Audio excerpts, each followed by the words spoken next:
स्वागत है आपका बी न्यूज नेशन में। मैं हूं Abid Hussain Sheikh. Human rights council ने दी वीर जवानों को सलामी। बीजापुर के गांधी चौक में ह्यूमन राइट्स काउंसिल बीजापुर जिला अध्यक्ष सईद इंडीकर के नेतृत्व में देश के वीर जवानों को श्रद्धांजलि अर्पित करते हुए कैंडल जलाकर शहीदों की आत्मा के शांति के लिए प्रार्थना की गई। इस मौके पर रेशमा पड़कनूर, मुन्ना बख्शी और सियासी समाजी जिम्मेदारों ने ये आतंकी हमला देश और मानवता पर हमला बताते हुए हम सब देशवासी इस नाजुक हालत में देश के साथ खड़े हैं, कहा। विविध प्रगति पर संगठनों के पदाधिकारियों ने। इसी तरह मीनाक्षी चौक में वीर जवान स्मारक सर्कल में भी श्रद्धांजलि कार्यक्रम का आयोजन किया गया।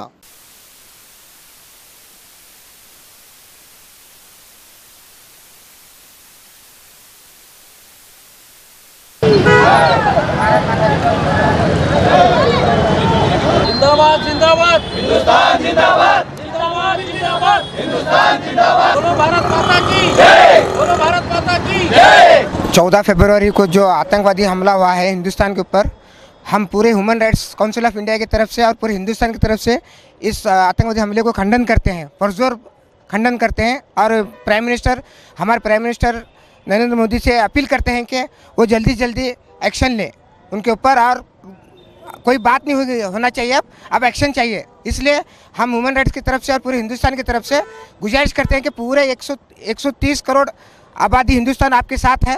इसलिए आप जल्दी उनके ऊपर एक्शन लेके हिंदुस्तान का नाम रोशन करें। जो हिंदुस्तान के ऊपर हमला हुआ है ये बहुत ही दुखद कर घटना है। आज हिंदुस्तान में हर एक मज़हब नहीं सिखाता आपस में बैर रखना। हिंदी है हम, वतन है हिंदू सिता हमारा। ये जो इकबाल जी ने लिखा है आज इस सिचुएशन पर सही सूट होता है, मैं बोलना चाहूँगी। मेरी एक अपील है नरेंद्र मोदी जी से, आज केवल आप सरकार ही नहीं, अपोजिशन पार्टी भी आपके साथ है। ऐसी जो एक घटना हुई है उसका मुंह तोड़ जवाब देने का काम आप पहले कीजिए, मैं बोलना चाहती हूँ। क्योंकि कोई भी मज़हब नहीं सिखाता कि ऐसी हालत हो जाए। और कोई किसी भी आतंकवादी का मेरे ख्याल से मज़हब ही नहीं होता, मैं बोलना चाहूँगी। अगर उनके मज़हब की अगर वो सलाहियत अगर उनके अंदर होती, अगर गीता का पाठ देखिए, कुरान की अगर आप उसके ऊपर अगर वो चलने वाले रहते तो ऐसा काम ही नहीं करते हो। इसलिए मैं नरेंद्र मोदी जी से एक दरख्वास्त करती हूँ, आज कोई भी अपोजिशन में आपको टीका टिप्पणी करने वाला नहीं है। सारा हिंदुस्तान आपके साथ है, आपके साथ खड़ा हुआ है। केवल आप भाषण करने से, उसके ऊपर डिस्कशन करने से इसका सलूशन नहीं होगा। उनका मुंह तोड़ जवाब देना है। जो पाकिस्तान ने हमारे ऊपर किया है उसका जवाब देने के, मुंह तोड़ जवाब देने के लिए आज सारा हिंदुस्तान आपके साथ रहेगा। और हमेशा अगर ऐसी हिंदुस्तान की तरफ कोई भी बुरी नज़र से अगर देखेगा तो उसका जवाब देने की सलाहियत अल्लाह ताला ने हमको दी है। और इसी तरीके से मैं अल्लाह ताला से दुआ करती हूँ कि जो परिवार इसके अंदर दुखद दौर से गुजर रहे हैं, जो इसमें स्पोर्ट में जिसके घर के एक फैमिली मेंबर्स का ये वो है, अपनी फैमिली नहीं है, पूरे हिंदुस्तान उनके साथ है, मैं बोलना चाहूँगी। और अल्लाह ताला उनको सब्र करने की तौफीक अता फरमाए। Human right council of India के तरफ से आज जो ये प्रोटेस्ट है, जो एक ह्यूमैनिटी को अमानवीय तरीके से जो ब्लास्ट होके हमारे 44 जवान शहीद हुए हैं, उन शहीदों के परिवार के साथ हम हैं, पहली बात। दूसरी बात, हम लोग पूरा देश आज सरकार के साथ है कि ऐसी दुर्घटना आने वाले दिनों में ना हो, इसका मुंह तोड़ जवाब दिया जाए।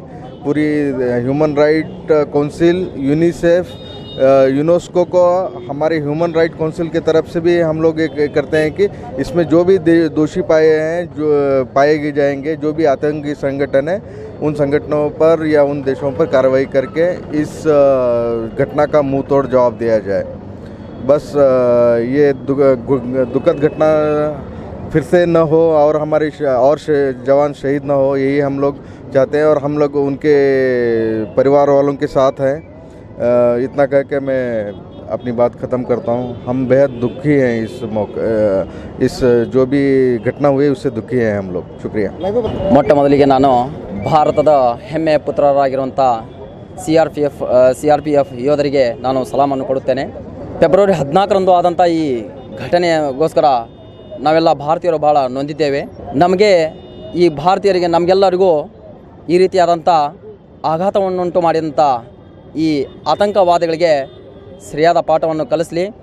ಅದರ ಜೊತೆಗೆ ಈ CRPFನಲ್ಲಿ ಈಗಾಗಲೇ ವೀರ ಮರಣವನ್ನು ಅಪ್ಪಿದಂಥ ನಮ್ಮ ಯೋಧರ ಒಂದು ಕುಟುಂಬ ಏನೈತಲ್ಲ, ಆ ಕುಟುಂಬದವರಿಗೆ ನಾನು ಸಲಾಮನ್ನು ಕೊಡುತ್ತಾ ಅವರಿಗೆ ಆ ದೇವರು ಆ ಒಂದು ದುಃಖವನ್ನು ತಡೆದುಕೊಳ್ಳುವಂಥ ಒಂದು ಶಕ್ತಿ ನೀಡಲಿ ಅಂಥೇಳಿ ಕೇಳಿಕೊಳ್ಳುತ್ತಾ ಇದ್ದೇನೆ.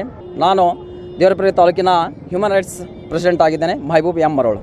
ಇದೊಂದು ಆತಂಕವಾದಿ ನಮ್ಮ ದೇಶದಲ್ಲಿ ಏನು ಆತಂಕ ಸೃಷ್ಟಿಸಿದ್ದಾರೆ, ಅವರಿಗೆ ತಕ್ಕ ಉತ್ತರ ಕಲಿಸ್ಬೇಕಂದ್ರೆ ಮೋದಿಯವರು ಒಂದು ತಕ್ಷಣ ಏನರೇ ಒಂದು ಸ್ಟೆಪ್ ತಗೋಬೇಕು.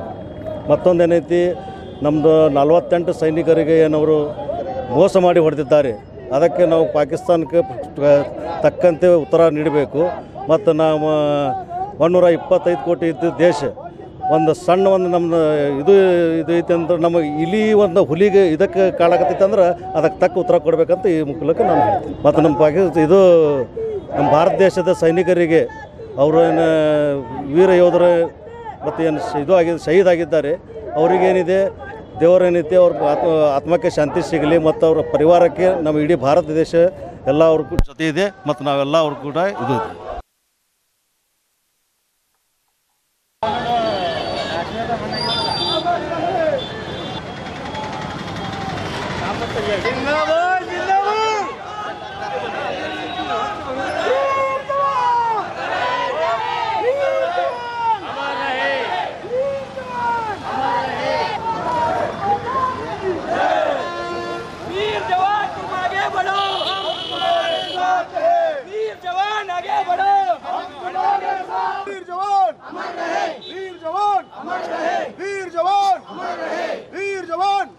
ನಾವೆಲ್ಲರೂ ಸೇನೆಗೆ, ಭಾರತೀಯ ಸೇನೆಗೆ ತುಂಬ ಋಣಿಯಾಗಿದ್ದೇವೆ.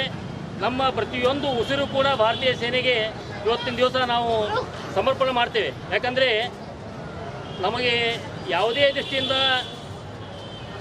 ಏನೂ ಮಾಡದೇ ಇರದಂಥ ಪರಿಸ್ಥಿತಿಯಲ್ಲಿ ಅವರು ನಮ್ಮ ದೇಶವನ್ನು ಕಾಯ್ದು ನಮ್ಮನ್ನೆಲ್ಲ ರಕ್ಷಣೆ ಮಾಡ್ತಾ ಇರ್ತಾರೆ. ಇವತ್ತಿನ ಸರ್ಕಾರ ಕೂಡ ಜನರಿಗೆ ಒತ್ತಾಸೆ ಆಗತಕ್ಕಂಥ ನಿರ್ಣಯವನ್ನೇ ತೆಗೆದುಕೊಂಡಿದೆ.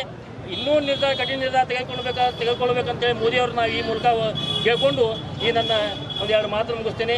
ಇಲ್ಲಿಗ ಆಗಮಿಸಿದಂಥ ನಗರದ ಯುವ ಪಂಡಿತರಾದಂಥ ವೇದನಿಧಿ ಆಚಾರ್ಯರು ಕೂಡ ಒಂದೆರಡು ಶ್ರದ್ಧಾಂಜಲಿ ಸಭೆಯಲ್ಲಿ ಒಂದೆರಡು ಮಾತಾಡಬೇಕಂತ ಕೇಳ್ಕೊತೀನಿ. ಶಾಂತಿಯನ್ನು ಮತ್ತು ಸೌಹಾರ್ದವನ್ನು ಇಡೀ ಜಗತ್ತಿಗೆ ಒಂದು ಮಾದರಿಯಾಗಿರುವಂತಹ ದೇಶ ಅಂತಂದರೆ ಭಾರತ ದೇಶ ಅಂಥೇಳಿ ಇಡೀ ಜಗತ್ತಿಗೆ ಗೊತ್ತು. ಕಳೆದ 72 ವರ್ಷಗಳಿಂದ ಯಾವಾಗ ಭಾರತ ಸ್ವತಂತ್ರವಾಯಿತೋ, ಸ್ವಾತಂತ್ರ್ಯ ಆದಾಗ ಹಿಡ್ಕೊಂಡು ಒಂದಿಲ್ಲ ಒಂದು ವಿಸ್ಫೋಟಕವಾದ ವಿಧ್ವಂಸಕವಾದ ಕೆಲಸಗಳು ನೆರೆ ದೇಶಗಳಿಂದ ಆಗ್ತಾ ಇದೆ. ಹಾಗಾದರೆ ಇದನ್ನು ಎಷ್ಟು ದಿವಸಂತೆ ಸಹನ ಮಾಡಬೇಕು? ಮೊನ್ನೆ ಫೆಬ್ರವರಿ 16ನೇ ತಾರೀಕು ಪುಲ್ವಾಮಾ ಎನ್ನುವಂತಹ ಕಾಶ್ಮೀರದ ಪ್ರದೇಶದೊಳಗಡೆ 44 ಜನ ಇನ್ನೂ ಹೆಚ್ಚಿಗೆ ಆ ಸೈನಿಕರು ಬಲಿದಾನವನ್ನು ದೇಶಕ್ಕಾಗಿ ಮಾಡಿದ್ದಾರೆ. ನಾವೆಲ್ಲ ಇಲ್ಲೇ ನಮ್ಮ ವಿಜಾಪುರನಾಗ ಆರಾಮ್ ಕೂತೀವಿ ನೋಡ್ರಿ, ಇಲ್ಲೆಲ್ಲ ಬೇಕಾದಷ್ಟು ಅಂಗಡಿಗಳವ, ತಾಯಂದ್ರಲ್ಲಿ ಬಂದಿದ್ದಾರೆ. ನಮ್ಮ ಕರ್ನಾಟಕ ಅತ್ಯಂತ ಸುರಕ್ಷಿತವಾದ, ಅದರ ಮತ್ತು ಬಿಜಾಪುರ ಅತಿ ಶಾಂತವಾದ ಊರು. ಆದರೆ ಇಲ್ಲಿದ್ದಂತಹ ಜನರಿಗೂ ಇಷ್ಟು ಆಕ್ರೋಶ ಆಗ್ತಾ ಇದೆ ಅಂದರೆ ಇದರ ತೀವ್ರತೆ ಎಷ್ಟಾಗಿದೆ ಅಂತೇಳಿ ನಾವು ಇದನ್ನು ಕಲ್ಪನಾ ಮಾಡ್ಕೊಳ್ಳಿಕ್ಕೂ ಸಾಧ್ಯ ಇಲ್ಲ. ನನಗೆ ಅವಕಾಶ ಕೊಟ್ಟಂತ ತಮ್ಮೆಲ್ಲರಿಗೂ ಧನ್ಯವಾದ. ಭಾರತ್ ಮಾತಾ ಕಿ ನಿಶ್ಶಬ್ದಗೊಳಿಸಿ ಒಂದು 2 ನಿಮಿಷ ನಾವು ನಮ್ಮ ಯೋಧರಿಗಾಗಿ ಶಾಂತಿಯನ್ನು ಮೌನವನ್ನು ಆಚರಿಸೋಣ.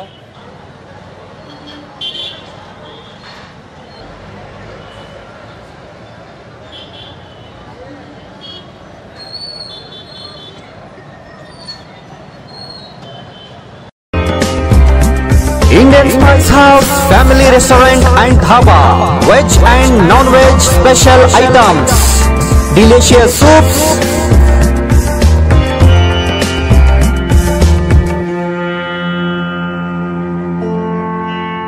address Sholapur Road opposite to Patal Gardenia, Vijaypur.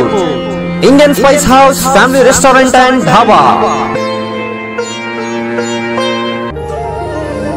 Kavya uncle ಸಿನಿಮಾಗೆ ಹೊಂಟಿವ್ರಿ, ಕಾವ್ಯನೂ ಕಳ್ಸ್ಕೊಡ್ರಿ ಪ್ಲೀಸ್. ಹೋಗ್ಬರ್ರಿ, ಆದ್ರೆ ಅದಕ್ಕೂ ಮುಂಚೆ ಒಂದು ಸರ್ಪ್ರೈಸ್ ಐತಿ.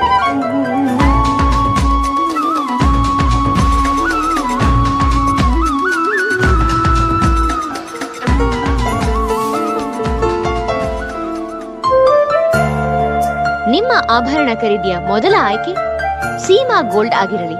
ಸೀಮಾ ಗೋಲ್ಡ್, ಎಸ್ಎಸ್ ಕಲಾಭವನ ರಸ್ತೆ, ವಿಜಯಪುರ. ಹಬ್ಬಗಳ ಪ್ರಯುಕ್ತ bumper offer. Silai world men's, women's, kids sarees bumper offer. Buy 3 get 3. Vijayapura ನಗರದಲ್ಲಿ ಬಟ್ಟೆ ಕ್ಷೇತ್ರದ ಹೆಸರುವಾಸಿಯಾದ ಗುರುಕುಲ್ ರಸ್ತೆಯಲ್ಲಿರುವ ಬ್ರಹ್ಮಾಂಡ ಸಿಲಾಯಿ ವರ್ಲ್ಡ್ ಶೋರೂಮ್ ನಲ್ಲಿ ಹಬ್ಬಗಳ ಪ್ರಯುಕ್ತ bumper offer. Buy 3 get 3. Formal, casual, winter, westerns bumper offer. Flat sale 299, 399, 499. ಇದು ಹಬ್ಬಗಳ ಪ್ರಯುಕ್ತ bumper offer. Buy 1 get 1 free. ಇದು offer silk sarees, cotton sarees, design ಸಾರೀಸ್ಗಳ ಮೇಲೆ ಬಂಪರ್ ಆಫರ್ ಲಾಭ ಪಡೆಯಿರಿ. ಈ ಆಫರ್ ಸೀಮಿತ ಅವಧಿಗೆ ಮಾತ್ರ. ಹಿಂದೆ ತಮ್ಮ ಕುಟುಂಬದೊಂದಿಗೆ ಬನ್ನಿ. ಸ್ಥಳ Silai world men's, women's, kids sarees, near Siddheshwar temple, beside corporation bank, Gurukul road, Vijaypur. Mobile number 7030170909.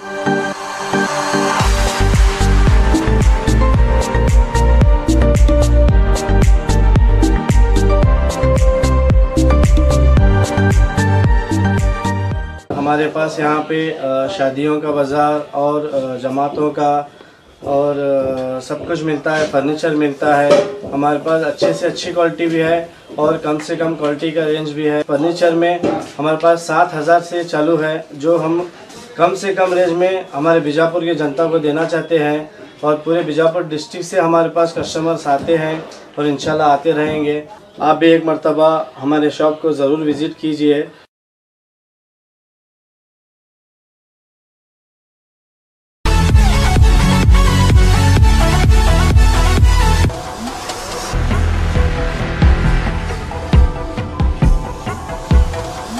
और खबरों के लिए देखते रहिए B news nation. B news nation के लेटेस्ट न्यूज़ों को अपने मोबाइल में देखने के लिए यूट्यूब में बी न्यूज नेशन के चैनल के सब्सक्राइब आइकॉन को दबाएं और फिर बेल आइकॉन को दबाने पर आप लेटेस्ट न्यूज़ों को देख सकते हैं।